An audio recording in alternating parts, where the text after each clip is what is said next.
Tara, magluto tayo ng fried tokwa with oyster sauce. Ihanda mga sangkap.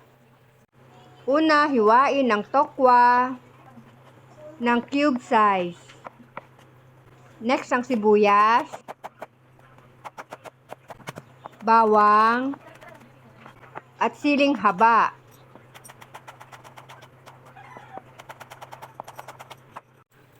Magprito muna tayo ng sunny side up para sa ating toppings. Pagkatapos ay prituhin na rin natin ang tokwa at set aside kapag golden brown na.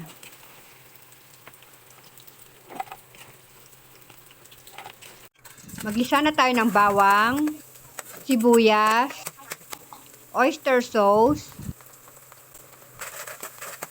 paminta, brown sugar.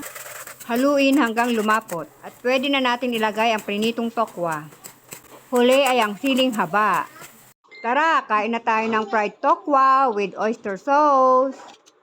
Mangantayon! Thank you for watching. Follow for more.